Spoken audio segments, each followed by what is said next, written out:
Vince trained boxing for like 3 months, and he was physically capable. He was a competitive wrestler in high school and stuff, so he knew how to handle himself a little bit, but he worked hard, and it comes across. I think the fight scenes are just great. Yeah, it is. It's so much fun. And, of course, we'll talk about the cast as well, but, we can get in a little bit about Zahler. I think most I want to do is talk about the movie, but we'll definitely give some credits here as far as the movie itself and who's behind it. With Zahler, like I said, did Bone Tomahawk. Great Western movie. If you haven't seen it, Adam hasn't seen it, and he was... I'm going to watch it tonight, in fact. Are you going to? Yes. Is it on Prime right now, too? Don't know. I'll rent it. If it's not, I got a lot of work to do around the house. I'll just head on. Yeah, but Matthew... I was about to say Matthew Perry. Matthew Modine. Not Modine. Who's the guy from Lost? Matthew Fox. Matthew Fox. You have so much...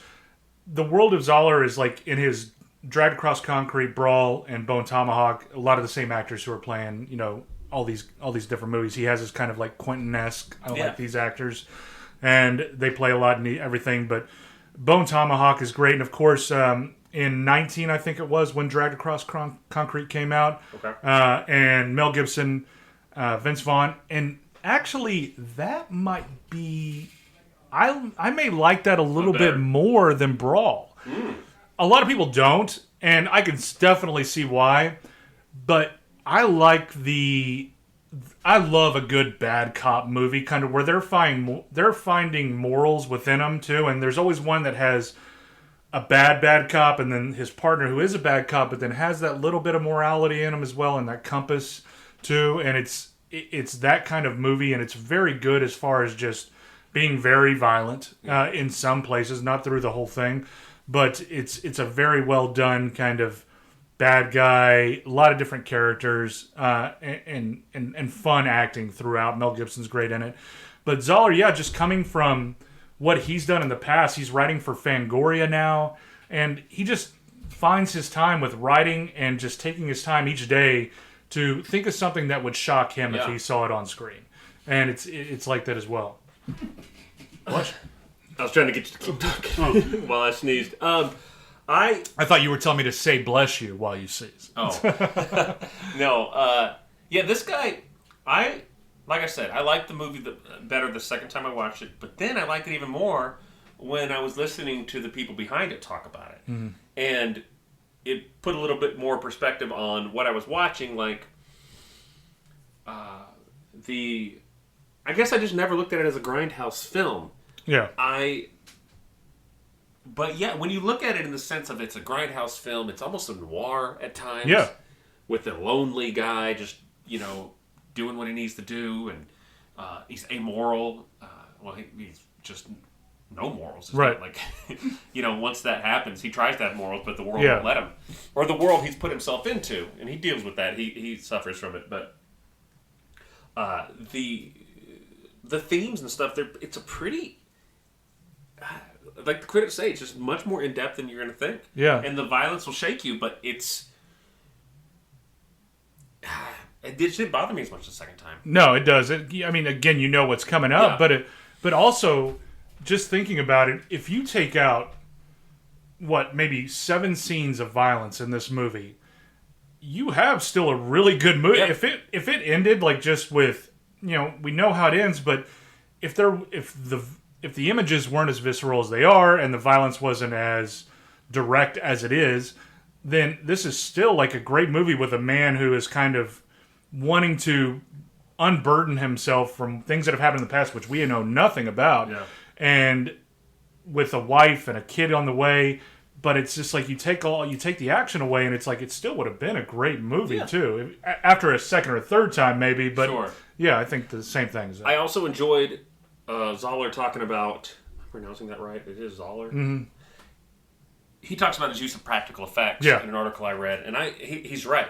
And I laughed and even texted you about the final scene. Oh yeah, the final shot. And he mentions that too. And I think I read the same article. And he's talking about how no matter how good it looks, no matter how bad it looks, he's like, I'm going to do my best to make it look as good as it can. But either way, people talk more about practical effects than they do CGI, and I think that's absolutely true. Yeah, look at us. You mentioned that the last scene, which we'll talk about, but you mentioned the very last shot. like right after you watch it the first time, and I was like, oh yeah, haha, yeah, it's weird. But after that, after it hits you, it's like you don't talk about that scene anymore. No.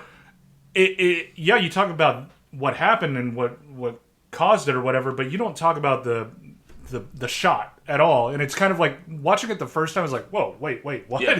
But after that, it's just like you don't talk about it. And it's obviously set up to be that. It's obviously set up to make you have that reaction that you just had. Like, oh, wait, what? Yeah.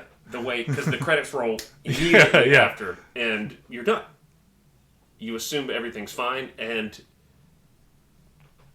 so I guess I just really appreciate the practical effects, the concrete, the dragging across concrete. Sound, that sound of just the sound, or the whatever. Fact that still alive afterwards. Yeah.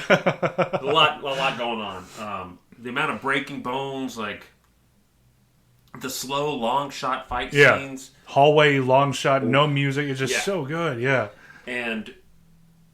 Yeah, so that's Zahler, and I'm going to watch Bone Tomahawk tonight, and we'll talk about it at the next recording, but I really dig his work. He talks about the types of, the way he likes darkness in his movies, right? And not just thematic, but actual visual darkness, and the way, the amount of colors you can get out of like black kind of thing. Like, he talks specifically about the night shot on the boat, and how, like, everything just popped even more, and how sometimes people try to light the dark. Yeah. And just say, like, oh, you can see, but he doesn't want any of that. He's going to light the scene, and the dark's just there.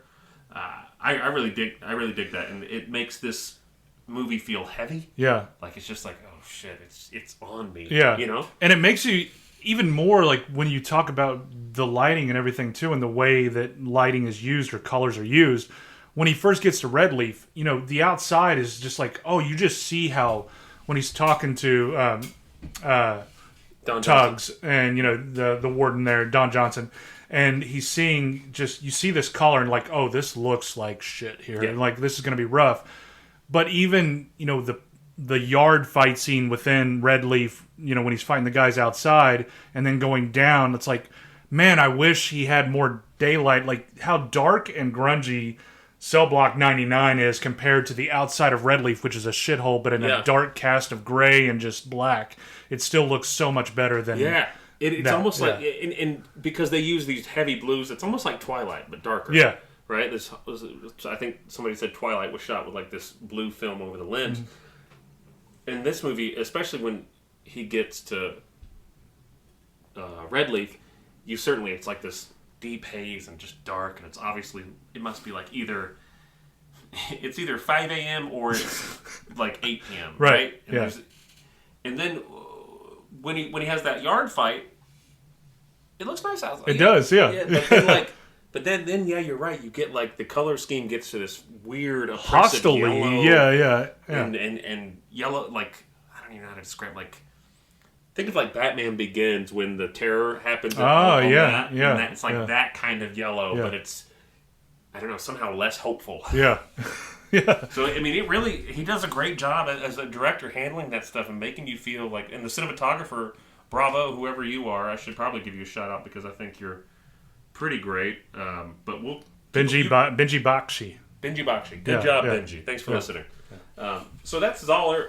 Hats off to you, sir. Thanks for doing something unique and that I understand will probably never be in the movie theaters. And speaking of in the movie theaters, this did get a limited release in theaters. A budget of $4 million. And a turnaround of box office, $79,208. Where does it make his money? So I saw the domestic DVD sales of a little over 1 million. Okay. And domestic Blu-ray a little over 1 million. Okay, so you have half your money. And then I'm guessing on demand. I would like to see what the on demand pricing was. And it streamed for a while. Oh yeah, it streamed free for a while. I remember that. That's when I first watched it. Yeah. So, I mean, I hope it made its money. Shot for 25 days. 20, yeah. Woo. That's crazy. That's crazy. Especially when you consider like relatively long shot, well rehearsed fight scenes. And a $4 million budget too. You're like, what did you guys do for the? Did they just maybe they said there was like going to be a 50-day and then they partied for the last half of the 20? You don't see $4 million on screen. No, you don't. And you don't you don't need it either. You don't, and it's thank God we didn't Yeah. see $4 million on screen with Yeah. this. I mean, it had to come from budgets with payroll for the actors. Budgets, locations. Yeah. I think they did some upstate New York shooting. I think they did some actors. I'm sure Vince Vaughn committed something. You know, maybe he did it for less because it was obviously a passion project for him. There's a lot of people with speaking roles when you think about it. Like they don't. There's not ever a lot of people in a shot. But when you think about the amount of people with actual speaking roles, which increases what they have to pay them, maybe that's something. Maybe, Yeah. You know, and they have like... You have Udo Kier, who's like a big-time actor. What a creepy dude. Yeah, and great actor. You have Don Johnson. What's Udo Kier, like, what's the big one I would know him from? I can't think of... Probably Armageddon. Or there's another one. What am I thinking? He plays like a creepy dude. Oh, yeah. He's... End of Days, he was in. Do you remember him in End of Days? Yes, that's what I'm thinking of. I love End of Days. Yeah. You choir boy could kill me. But yeah, there's so many. I mean, you look at his catalog of movies for It's Udo wild. Kier, But He's there was been in the game. There was another one too that I know that I'm thinking about as well, and I just can't remember. I know that he was in Johnny Mnemonic, but that's not like the creepy one I'm looking right now. So while you look for that, let's talk about the awards that this was nominated for, because it was nominated for some awards. Yeah. You know, not Oscars or Emmys, but we got, of course not an Emmy, but we have a Saturn Award, which a lot of people take pretty seriously. It's for science fiction, fantasy, and horror films. Best Thriller Film and Best Actor got a nominee. Mm-hmm. Hawaii Film Critics Society, Best Overlooked Film. Oh, okay. How about that? That makes sense. Yeah. And Toronto International Film Festival, Midnight Madness nominee for the People's Choice Awards, which I guess is a bit more off-brand films, like maybe a bit more raunchy, or maybe not raunchy, but just like violent. The director, Greg Zahler, got a nomination. So good for them. And then let's talk about the Jennifer Carpenter, Yeah. who delivers a hell of a performance as well. She does. Sorry, I was looking to see, and I still can't find it. I know he was in Ace Ventura, Pet Detective, but I can't figure out like what. There is like one movie that's sticking with me. I feel like with we're him. thinking of the same one. Yeah, and I just can't think. Blade. Blade is what we're thinking. He's at the table for Blade. Yes, that's what I'm thinking. Yeah. Good call. Yeah. But yeah, Jennifer Carpenter, who was in Exorcism of Emily Rose, movie I saw in the theater. She's done a lot. Dexter. Everybody of knows course, her Dexter. Of Yeah. course. She's done a lot of voiceover work. She was Catwoman in Gotham by Gaslight, the animated version of the famous comic book series. Was that good? I never saw the animated film, but I've read Gotham by Gaslight. Yeah. It takes place in like 1800s, 1700s. Oh, that's fun. Yeah, it's like Batman in, not medieval. Why do I keep thinking? Like whatever the 1700s are. Industrial Revolution, London, basically. Steampunk kind of thing, or is it? No, they do a steampunk Batman. Oh, okay. I forgot that. But she's done. I mean, just the cast. Once again, the cast they have here is pretty impressive. Yeah, and even who was the when he gets to prison and it's the guy checking in and making Fred I know Melamed or it's something like that. Yeah, and he is just this character actor who you see in everything too, and he's so good. That slow scene build up in that is just so, you think like, is Vince Vaughn going to kill this guy or something? And I'm amazed how, like, you're an actor like this. So this guy, I mean, Fred Melamed, you may not know that name, but if you saw him, you'd be like, oh shit, yeah. Because he's been working since 1968 as a regular on One Life to Live. And he's been doing movies, TV, nonstop, working. Grand Theft Auto San Andreas. He's one of the Zahler guy. He's in Bone Tomahawk. He's in Dragged Across Concrete. Okay, he's cool. Yeah. He's done a lot of video game voiceover, which is just great. Once again, if you saw him, you'd be like, oh, this guy.